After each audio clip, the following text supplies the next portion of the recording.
Bien. Bienvenue dans le débat consacré à la guerre en Ukraine, alors que Kiev attend l'arrivée de l'aide américaine. Face au manque de soldats, l'Ukraine a ordonné de suspendre temporairement toutes les activités consulaires qui concernent les hommes de 18 à 60 ans. Le pays ne leur délivrera plus de passeport. L'objectif, c'est de faire rentrer les exilés et les faire participer à l'effort de guerre, alors que la loi qui abaisse l'âge de la mobilisation de 27 à 25 ans devrait entrer en vigueur le 18 mai. La Pologne et la Lituanie se sont déclarées prêtes à aider Kiev pour faire revenir les expatriés en âge de combattre. Sur le terrain, depuis l'échec de la contre-offensive de l'été dernier, les Ukrainiens sont sur la défensive. La Russie a pris l'initiative et semble se focaliser maintenant sur Chassiv Yar, à 30 km de Kramatorsk, principale ville de l'oblast de Donetsk.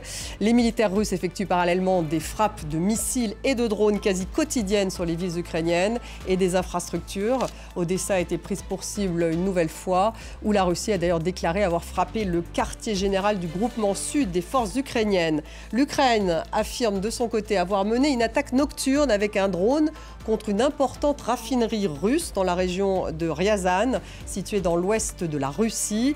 Jens Stoltenberg était à Kiev lundi. Le secrétaire général de l'OTAN a déclaré que les membres de l'OTAN n'avaient pas tenu leurs promesses. Alors on va revenir sur cette décision ukrainienne de suspension des activités consulaires des exilés ukrainiens.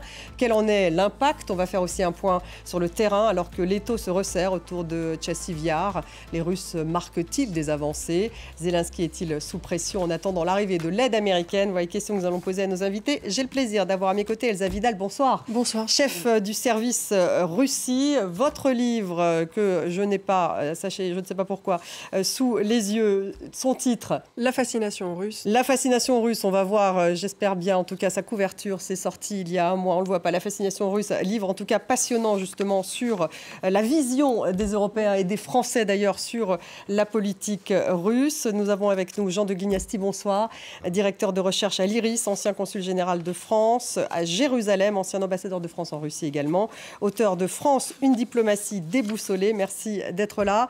Nous avons Dominique Trinquant avec nous. Bonsoir. Bonsoir. Vous êtes ancien chef de la mission militaire française auprès des Nations Unies. Bienvenue. À Kiev, nous avons ce soir Tetiana Ogarkova. Bonsoir. Vous êtes journaliste à l'Ukraine Crisis Media Center.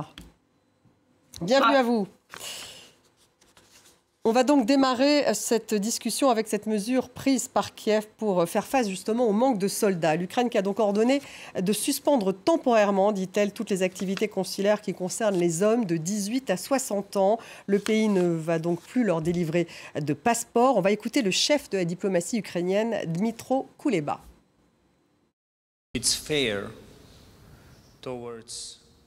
Ce sont des mesures justes pour les hommes ukrainiens qui sont restés en Ukraine, qui travaillent dans l'économie ukrainienne et qui combattent dans l'armée ukrainienne. Je pense qu'il est juste envers eux, qu'il sera juste envers eux, si les hommes de l'étranger retournent en Ukraine et se tiennent à leur côté, les uns envers les autres, pour défendre leur pays, un pays qui leur a tout donné. Tetiana Ogarkova, je voudrais démarrer avec vous parce que vous êtes à Kiev, vous êtes ukrainienne. D'abord, quelles ont été les réactions en Ukraine? Pourquoi une telle mesure? Il a l'air de s'adresser à l'opinion ukrainienne, Kuleba. Oui, en fait, cette mesure a provoqué beaucoup de débats, en fait, une véritable orage de débats ici en Ukraine, puisque tout de suite, donc comme la communication était très brève, justement au cœur de cette communication, il y avait la notion de la justice, mais la notion de la loi n'y était pas. Et donc, voilà, donc tout de suite, il y avait des critiques qui venaient de tous les côtés, de l'extérieur de l'Ukraine, mais tout aussi bien de l'intérieur, parce qu'il y a des catégories très différentes des Ukrainiens qui sont à l'étranger. Il y a ceux qui sont partis il y a plusieurs années, qui se sont installés à l'étranger, qui ont des conditions légales. Il y a ceux qui ont droit de partir à l'étranger. Il y a plusieurs catégories, des hommes qui accompagnent les handicapés, les pères des familles nombreuses aussi, ils ont les droits légaux de partir à l'étranger. Et puis, bien sûr, il y a un nombre de ceux qui sont partis illégalement. Donc, aujourd'hui, punir en quelque sorte tous ceux qui sont à l'étranger pour le fait simple d'y être, bien sûr, c'était très mal vécu par la majorité des Ukrainiens, même si ceux qui sont sur la ligne du front, parce que ça creuse justement des ruptures entre ceux qui sont au front et ceux qui sont derrière, alors que nous avons besoin de cette union, de cette solidarité les uns aux autres. Et surtout, il y a une grande question, est-ce que cette mesure va faire retourner justement les hommes de l'âge de 18 ans jusqu'à 60 ans en Ukraine? Il y a des grosses doutes justement sur ce point. Elsa Vidal, c'est vrai que c'est un peu étonnant cette mesure. Donc il y a effectivement des Ukrainiens qui évitent, qui veulent éviter d'être mobilisés, qui fuient en fait l'Ukraine. Ça arrive régulièrement. Ça arrive dans tous les conflits, mais je pense que là, étant donné la durée de la guerre, étant donné le décalage dans la livraison de l'aide occidentale et l'asymétrie démographique entre l'Ukraine et la Russie, qui elle-même a pris des mesures pour mobiliser plus, le gouvernement ne peut pas ne pas se poser cette question et ne pas prendre de mesures. En revanche, il doit bien doser son effort de manière à ne pas fracturer le front politique et se retrouver avec un manque de soutien dans la population. Mais c'est une question qui est sur toutes les bouches. Quand vous rencontrez des représentants en Ukraine, vous en parlez, vous pouvez en parler avec eux. On en a parlé avec eux dans le cadre du voyage que j'ai pu réaliser avec Eastern Circles en Ukraine il y a une dizaine de jours. C'est évident, étant donné ce qui est en jeu à l'heure actuelle, que le régime de Kiev doit trouver la solution pour amener de la respiration à ceux qui sont sur le front depuis 2 ans. Général Trinquant, alors c'est le général Zaloujny d'ailleurs, qui donc n'est plus à ce poste, lui demandait, lui, 500 000 hommes d'ailleurs, parce qu'effectivement il y a des problèmes de recrutement. Et cette loi donc, qui abaisse l'âge de la mobilisation de 27 à 25 ans, c'est une mesure qui va entrer en vigueur le 18 mai, donc là ça va avoir un impact. Mais ça reste tout de même un peu étonnant, cette dernière mesure, d'essayer de faire revenir les exilés. Alors, écoutez, dans la guerre, il y a le problème de l'équipement, des munitions, et il y a le problème des hommes. Et à l'évidence, l'Ukraine a un problème de ressources humaines aujourd'hui. Alors, je ne rentrerai pas sur la façon dont l'Ukraine réglera ce problème-là, mais je voudrais rappeler 3 chiffres.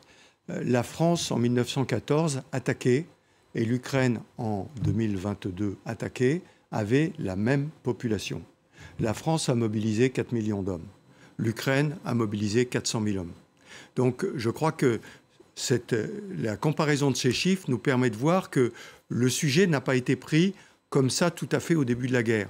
Et aujourd'hui, avec la durée de la guerre, 2 ans, les pertes importantes qu'il y a eu, pertes aussi bien de morts que de blessés qui ne peuvent pas retourner au front, il y a un problème qu'il faut régler. C'est à l'Ukraine de le régler naturellement avec ses méthodes, mais il faut impérativement que plus d'hommes aillent au combat, parce que dans les tranchées, on va envoyer des munitions, de l'équipement, mais s'il n'y a pas d'hommes pour le servir, ça ne servira pas à grand-chose. Mais alors les réactions en Pologne, parce qu'en Pologne, il y a à peu près 952 000 réfugiés ukrainiens enregistrés, dont 16% d'hommes en âge de servir l'armée. La Pologne et la Lituanie ont déclaré aujourd'hui être prêtes à aider Kiev. On va écouter la réaction du gouverneur polonais de la province de Malopolska, au sud-est de la Pologne.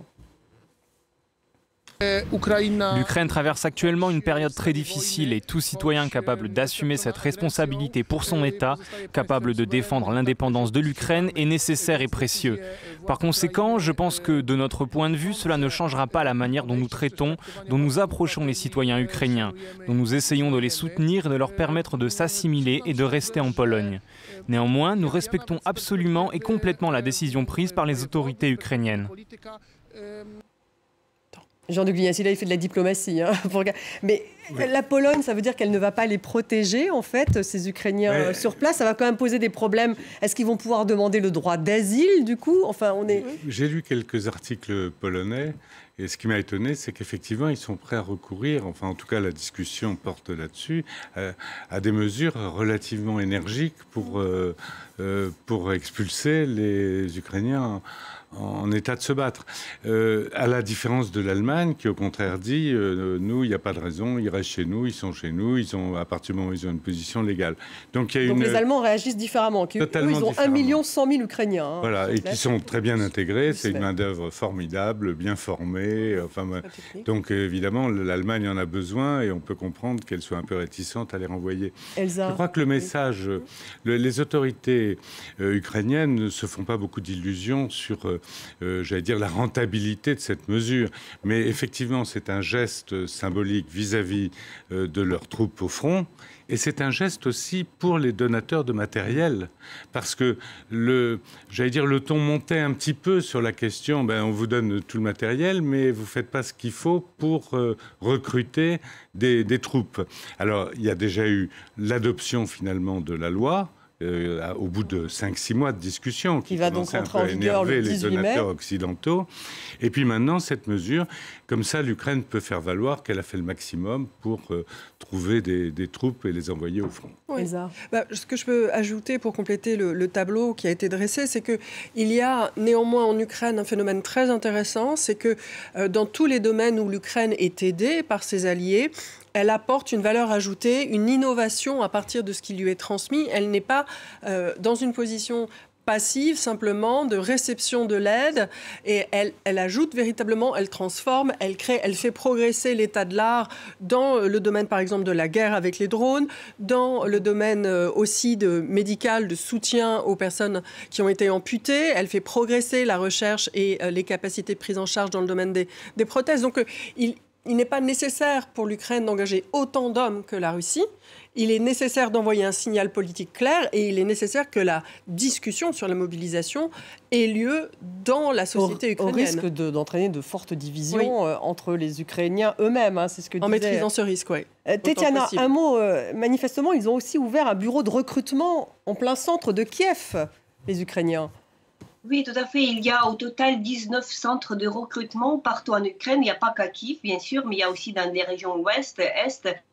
Donc, ils complètent en quelque sorte la mobilisation régulière. Et donc, là, en fait, le slogan dit que, voilà, venez, on vous trouvera à votre place, et celle qui vous appartient, pour motiver des gens, puisque ce n'est pas forcément que vous serez dans l'infanterie qui va se perdre dans les tranchées. Il y a vraiment la soif de spécialistes pour réparer des voitures, pour plein de choses, en fait, parce que l'armée, c'est une grosse machine, en fait.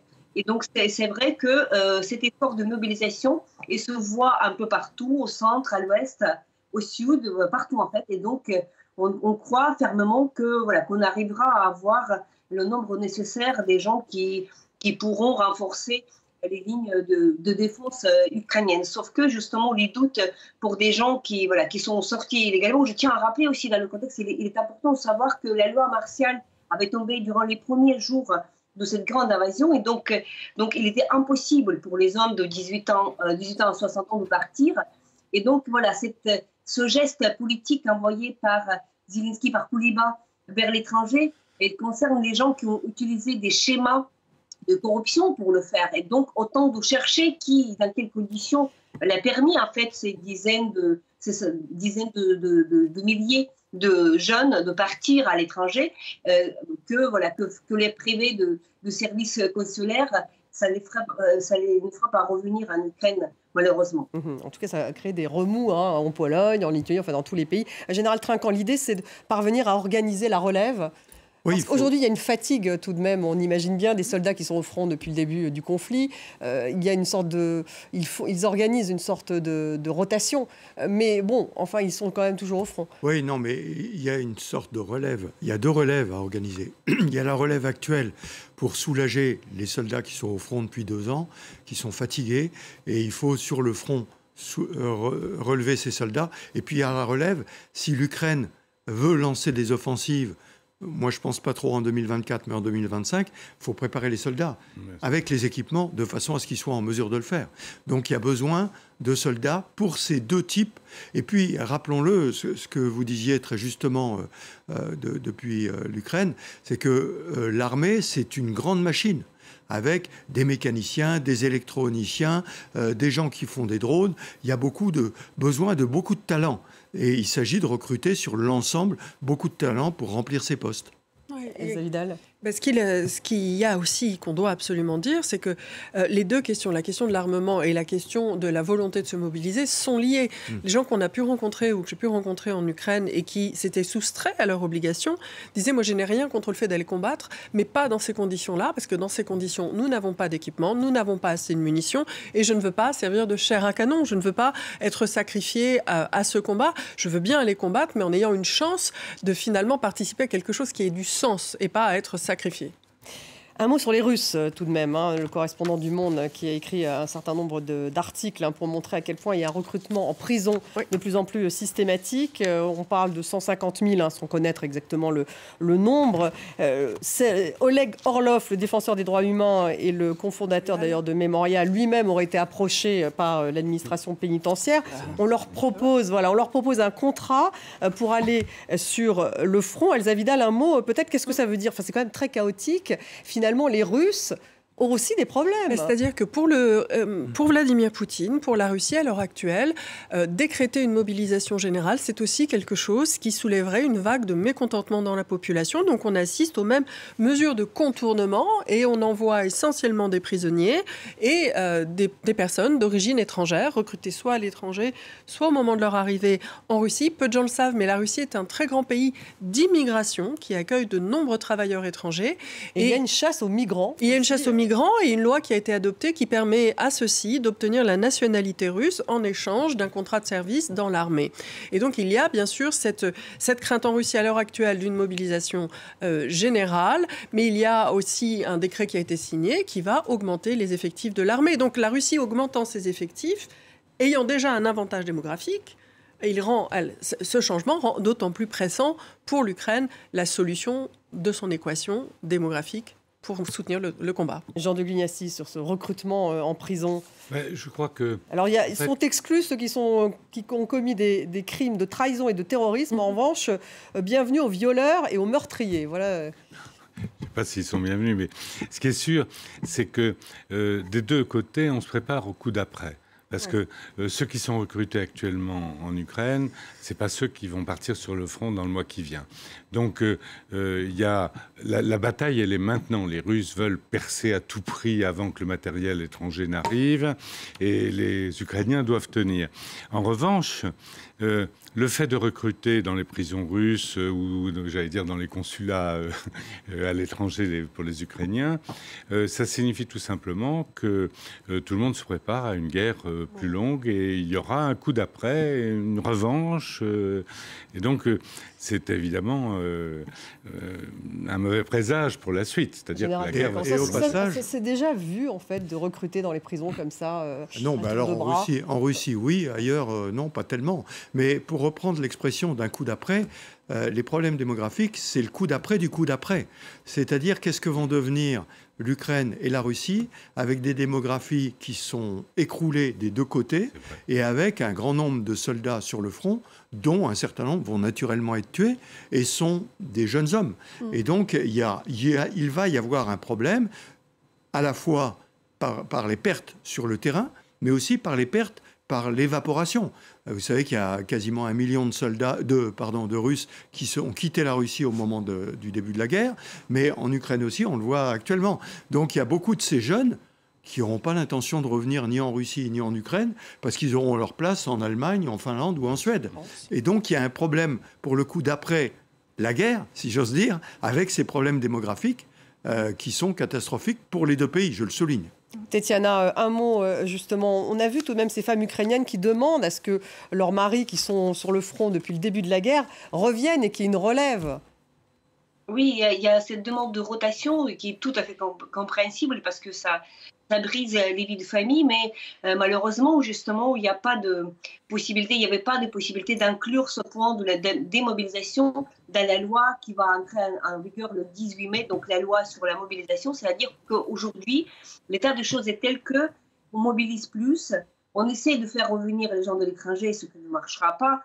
La majorité des gens sont convaincus, et qu'en fait, il n'y a pas de démobilisation. C'est-à-dire qu'il y a plusieurs experts qui essaient de nous convaincre que s'il y avait ce point sur la démobilisation, si c'était par exemple écrit comme c'était proposé pour cette loi, 36 mois de service après, vous pouvez être démobilisé, Donc il y aurait beaucoup plus de gens qui voulaient, qui seraient enclins de partir, de se faire mobiliser, parce que ça fait un horizon d'attente. C'est-à-dire qu'il suffit de dire oui pour 36 mois, mais sinon, voilà, c'est un CDI, c'est-à-dire que c'est la victoire de la mort, en quelque sorte.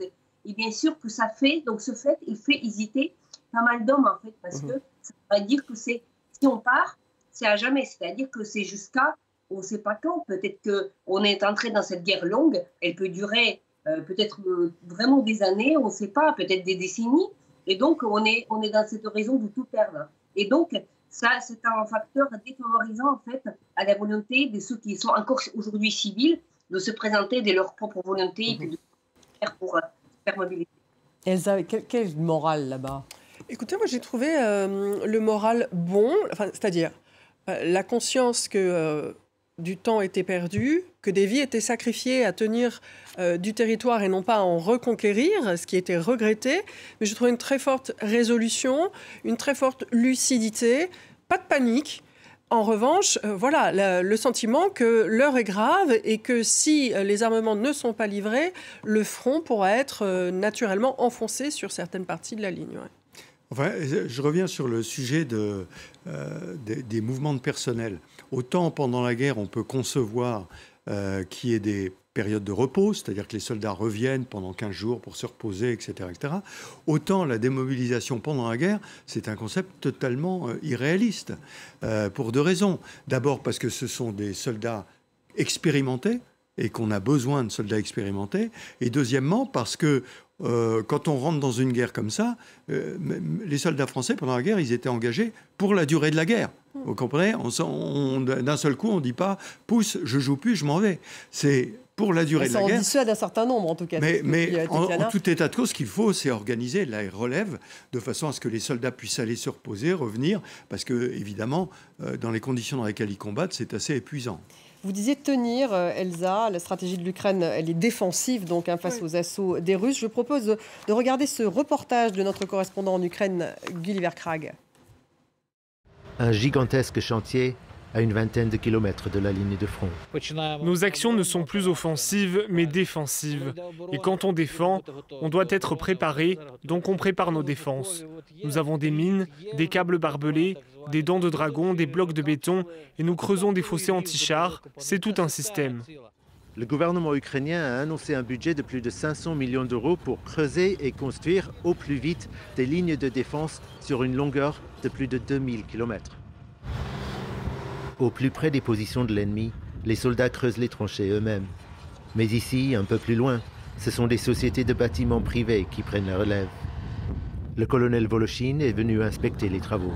Les autorités régionales sont en charge des lignes un peu plus éloignées de la ligne de front. Elles font certains travaux elles-mêmes et pour d'autres, elles engagent des prestataires civils. On garde un œil sur comment ils construisent le système. Aujourd'hui, il a l'air satisfait. Mais certains estiment que tout cela aurait dû être mis en place il y a des mois déjà. À Kiev, les partis d'opposition accusent le gouvernement d'un sérieux raté. Depuis des mois, nous demandons au gouvernement de planifier les dépenses pour les fortifications, mais malheureusement, ils ont fait la sourde oreille. Ils étaient davantage préoccupés par la reconstruction des routes, des ponts et des immeubles. Pour d'autres, ce genre de critique relève de l'opportunisme politique. Ils disent que l'Ukraine ne s'attendait pas à se retrouver dans cette situation défensive et que de toute façon, les fortifications seront terminées à temps. Elles seront probablement mises à l'épreuve au début de l'été, quand l'Ukraine redoute une nouvelle offensive russe d'envergure. Général Trinquant, donc là, on est vraiment dans une stratégie défensive de la part des Ukrainiens depuis justement cet échec, on peut le dire, de l'offensive ukrainienne de l'été dernier. Oui, en fait, ils sont en train de faire ce que les Russes ont fait sous la direction du général Sourovikine entre le mois de janvier et le mois de juin 2023. Un système défensif sur lequel ils pensent que les attaques russes vont se heurter et se casser les dents. Mais il n'y a pas que ça, hein. Il y a beaucoup de frappes dans la profondeur. Et donc, si vous voulez, il faut à la fois tenir sur le terrain dans les zones de confrontation, mais affaiblir la Russie en tapant dans la profondeur. Alors non seulement en Crimée et dans la profondeur, mais également en Russie. Avec en particulier des centres pétroliers ou de raffinage qui sont détruits et qui et qui inquiète la Russie actuellement. On va regarder la carte, justement, puisque les Russes semblent se focaliser donc sur la ville de Chassiv Yar, qui est la principale ville de l'oblast de Donetsk, qui est à 30 km de Kramatorsk. Peut-être vous pouvez nous en dire un mot, Elsa Vidal, puisque vous étiez là. Alors manifestement, c'est une colline, donc oui, ça reste stratégique, mais c'est une toute petite ville. 12 000 personnes y résidaient. Bon, il n'y a plus personne là, mais en tout cas, c'est un peu une focalisation des Russes. Que oui, on a quitté les alentours de Avdiivka, où la progression russe s'est faite. Là, il y a une focalisation sur Chassiv Yar, qui, étant un point surélevé, permet un contrôle d'une zone plus étendue. Et puis, on soupçonne que également le mouvement en cours à l'heure actuelle se fait en direction de Kramatorsk, qui est la capitale de facto de la région de Donetsk à l'heure actuelle. Et on a vu, je pense que les 2 derniers jours, il y avait eu beaucoup plus de frappes sur Kramatorsk que sur Avdiivka et sa région. Donc le mouvement se poursuit. Les Russes, nous disait-on, avaient pendant les semaines qui précédaient à peu près conquis 2 km² par jour de territoire, ce qui est peu, certes, mais cumulé commence à tout de même équivaloir à une forme de conquête, enfin de reconquête d'une partie du territoire. Et on sait que depuis quelque temps, ils sont passés à 4 km² par jour. Donc il y a cette crainte d'un recul, ou en tout cas d'un rapport de force qui se confirmerait en défaveur des Ukrainiens. Les Russes grignotent, on peut dire ça un petit peu du terrain. Chassiv Yar, c'est un peu le nouveau Bakhmout. Non, mais je pense que oui, ils grignotent du terrain avec un objectif qui est de conquérir complètement les oblasts de Luhansk et de Donetsk. Et là, de pouvoir dire, puisqu'il faut rappeler qu'en septembre 2022, le président Poutine a déclaré qu'ils étaient annexés à la Russie. Et donc, ça serait une façon pour lui de dire « j'ai atteint mes objectifs, vous voyez, j'ai protégé la population russophone ». Mais il y a un autre axe qui est au nord en fait, de Luhansk, c'est la région de Kharkiv, parce que là, c'est autre chose. C'est pour protéger la région de Belgorod. Installer une espèce de zone tampon, si vous voulez, dans laquelle il y aurait moins de forces ukrainiennes pour permettre de protéger Belgorod. Mais on voit bien que l'effort, il est au nord aujourd'hui, alors que l'effort ukrainien, indirect, il est plus au sud, en direction de la Crimée et du sud. Et en plus avec des frappes, Jean de Glignasti, en Russie même, qui d'ailleurs ne plaisent pas vraiment aux Américains, que les Ukrainiens aillent aussi loin en Russie, qui mènent des attaques, notamment il y a eu une attaque aujourd'hui avec un drone contre une raffinerie russe dans la région de Ryazan, et celle-là, elle se trouve à 500 km de la frontière ukrainienne, donc on commence à être vraiment au sein de la Russie. Alors, je crois que pour les frappes à l'intérieur du territoire russe, il faut faire une différence entre les raffineries et puis le reste. Les raffineries, c'est important pour les Américains parce qu'ils ne souhaitent pas une raréfaction de la production de pétrole et une augmentation des prix en période électorale aux États-Unis. Donc ils essayent, c'est clair que là, ils dissuadent en vain d'ailleurs les Ukrainiens de taper sur les raffineries. Pour des raisons essentiellement économiques. Pour des raisons économiques, mais il y a aussi un peu de raison générale, c'est qu'ils veulent ne pas paraître dans le coup, ne pas être considérés comme belligérants vis-à-vis de la Russie, mais ailleurs, ça ne les gêne pas trop quand on tape une caserne. C'est la raffinerie qui leur pose problème. C'est la raffinerie qui leur pose un problème particulier. Elsa, là-dessus ? Oui, tout à fait, mais là-dessus, comme le disait Jean de Glignasti, c'est assez en vain, et parce que tout le monde entendait bien l'argument, malgré tout, de Volodymyr Zelensky, que, oui, je pourrais effectivement faire autre chose si on m'avait livré les matériels qui m'ont été promis. Donc, c'est quand même la stratégie qui, jusque-là, a marché le mieux pour l'Ukraine, de se mettre en défense et d'attaquer les nœuds logistiques et les capacités de raffiner le pétrole de la Russie, qui continue à tirer quand même des revenus substantiels de ses réserves en hydrocarbures. Et c'est presque tout l'appareil de raffinage, en fait, sur l'ouest, la façade ouest de la Russie qui a été frappée. On voit mal comment les Ukrainiens renonceraient aujourd'hui à l'avantage que cela leur procure sur le champ de bataille en général. Ça leur évidemment procure un avantage. Bien sûr, c'est ce qu'on appelle la stratégie des 1000 coups d'épingle. C'est de taper absolument partout en Russie, de façon à affaiblir progressivement le potentiel russe. Tetiana Ogarkova, est-ce qu'on a une idée un peu de cette aide américaine ? Est-ce qu'une partie est déjà arrivée en Ukraine ? En fait, c'est très difficile de dire. On sait qu'il y a des choses, bien sûr, qui arrivent. Bien sûr, nous, on ignore les quantités ni la nature même de ces armements-là, mais on était bien informé que certains armements étaient stockés déjà en Pologne, c'est-à-dire à côté de nos frontières, la veille du vote historique. Donc, du coup, ça passe vite. Mais il y a beaucoup de retard à rattraper puisque voilà, ces 6 mois, presque 7 mois d'attente, ils ont fait malheureusement beaucoup de dégâts. Ils ont beaucoup épuisé l'armée ukrainienne. Et on voit que justement, les troupes russes ont avancé. Nous avons perdu Avdiivka. Donc, durant la semaine dernière, nous avons perdu déjà Ocheretine. Donc, c'est après Avdiivka, donc avec un nombre d'autres villages. Donc, Chasiv Yar, il tient encore. Mais voilà, c'est une question de temps. Donc, il faudrait justement le renforcement. Et après, justement, le pire scénario duquel on parlait encore durant l'été 2023, quand il y avait une autre attente des armements qui arrivait, mais qui arrivaient trop peu et trop tard, c'est que voilà, le moment que tout nous arrive, il n'y aura pas de soldats pour l'utiliser. C'est-à-dire qu'il faut tout, mais à la bonne heure, c'est-à-dire là où il faut l'utiliser. Parce que justement, après, là où nous avons discuté de la mobilisation, c'est aussi à cause de l'absence de matériel qu'il y ait autant de pertes. Et donc des territoires, en termes de territoire, mais aussi en termes de soldats. Et donc tout ce qui est à reprendre aujourd'hui avec un effort encore très soutenu du côté ukrainien, avec la mobilisation, avec des gens qui sont civils aujourd'hui, qui vont devenir militaires demain, et qui vont apprendre à manipuler ces armements-là. Bien sûr, on croise les doigts, on reste résolu sur la nécessité de continuer, mais c'est vrai que c'est difficile tout simplement. C'est difficile, puis c'est long et ça prend quand même du temps. Et en attendant, les Russes continuent à pilonner. Général Trinquant, ces fameux ATACMS, hein, c'est comme ça qu'on dit. Donc justement, eux, ils ont commencé à arriver déjà en Ukraine. Oui, alors écoutez, évidemment, on ne révèle pas l'arrivée des matériels, etc. Mais le gros avantage du système logistique américain, c'est qu'il est très puissant et qu'il avait beaucoup de stockage en Allemagne et en Pologne, ce qui a permis d'acheminer très rapidement beaucoup de matériel. Et pour revenir sur les ATACMS qui tirent loin, certes, et la volonté des Américains qu'on ne touche pas trop à la Russie, les Ukrainiens, ils font très attention. Ils tapent sur les territoires occupés par la Russie avec les matériels occidentaux, mais en revanche, quand ils tapent en Russie, ils tapent avec du matériel fabriqué par les Ukrainiens. Donc ils font très attention. Oui, ils y font très attention, mais d'une certaine façon, parce que ce sont les fameuses lignes rouges. Voilà. Ce sont les fameuses lignes rouges qu'il ne faut pas effectivement franchir.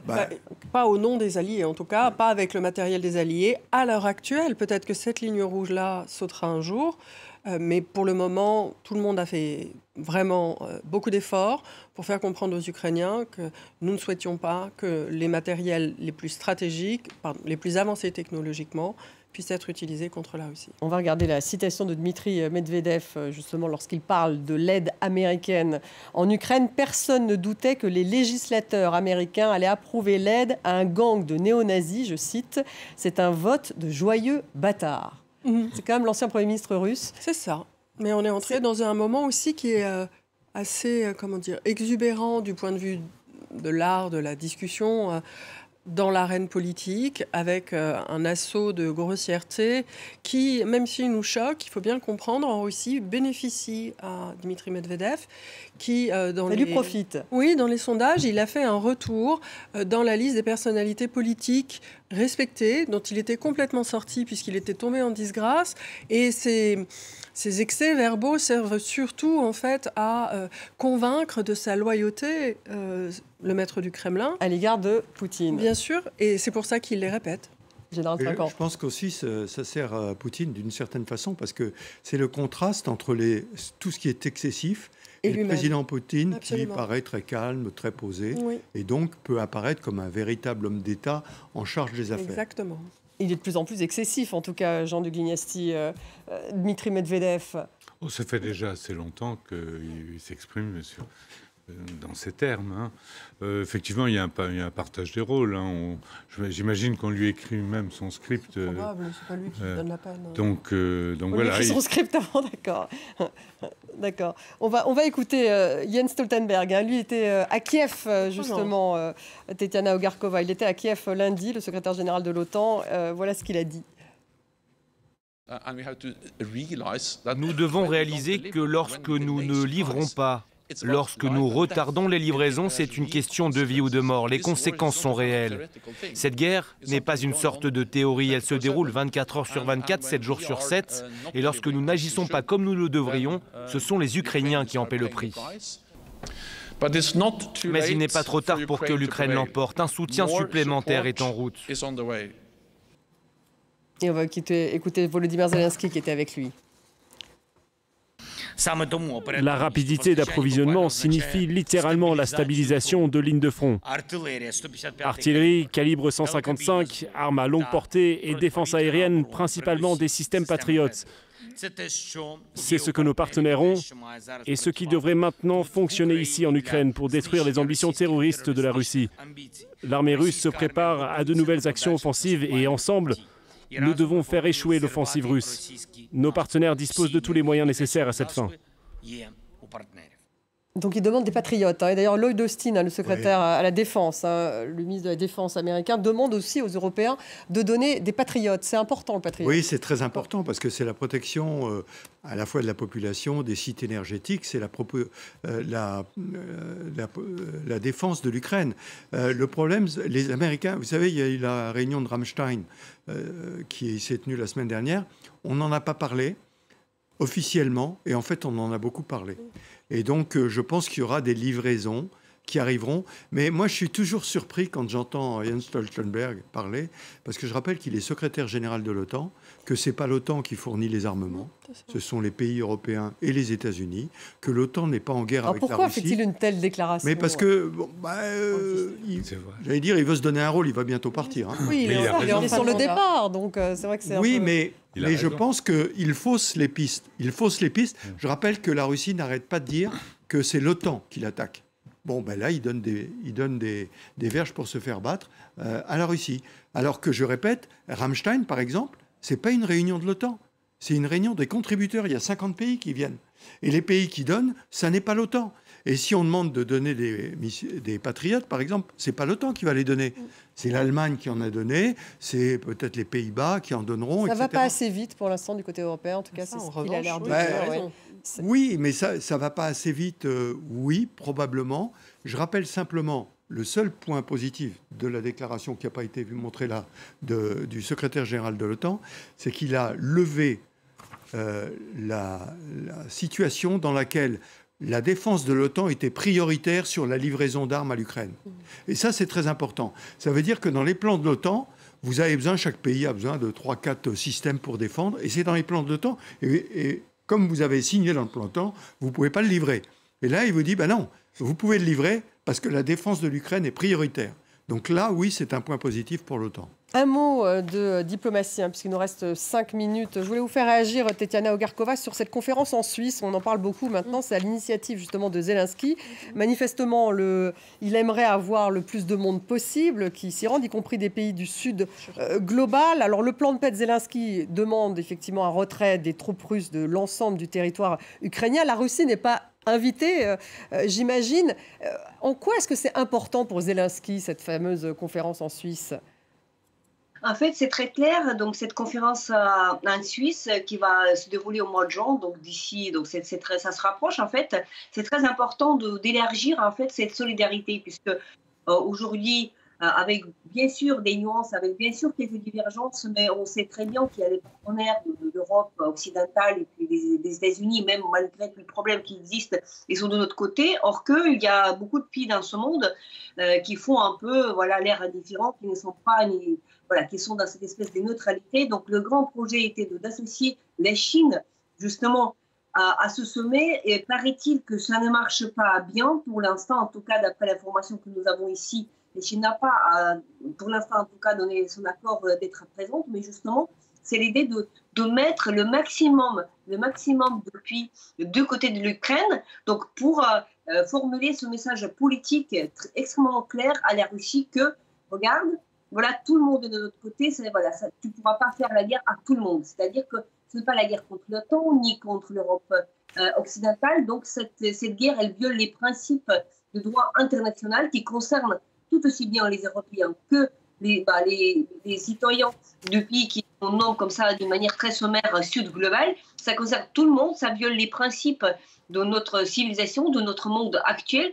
Donc, on ne va pas le tolérer. Oui. Donc, et de faire de la sorte que le maximum de pays puissent venir. Jean de Gliassi, c'est une initiative intéressante. Alors, la Russie n'y sera pas, donc il n'y aura pas vraiment de discussion sur un plan de paix, puisque chacun, on sait, a un plan de paix extrêmement différent, les Russes et les Ukrainiens.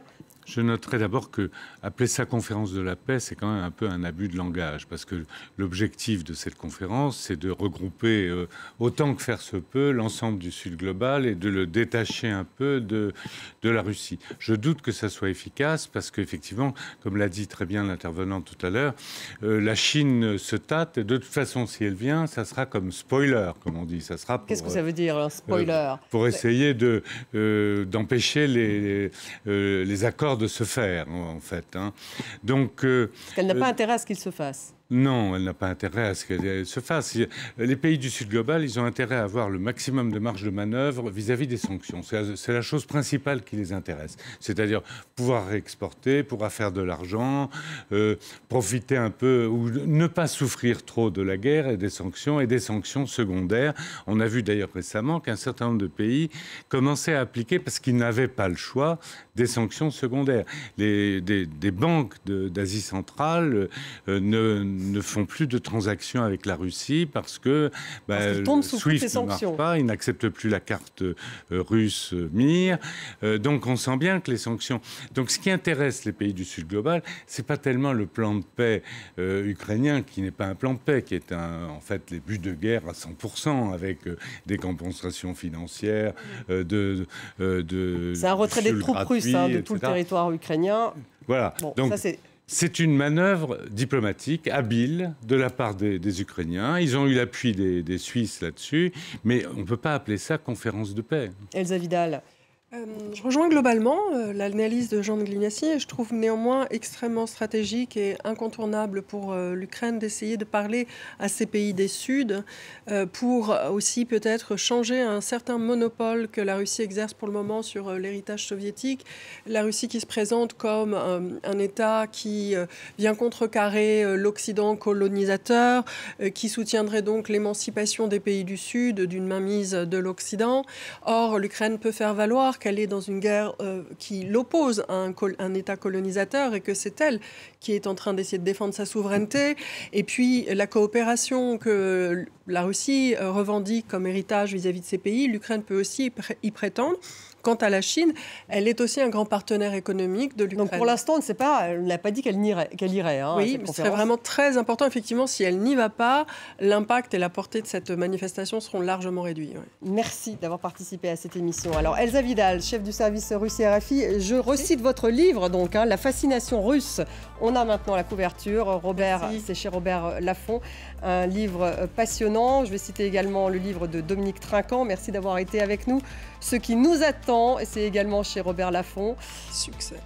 Jean de Gliassi, merci d'avoir été effectivement aussi dans cette émission, auteur de France, une diplomatie déboussolée. Ça, c'est votre livre.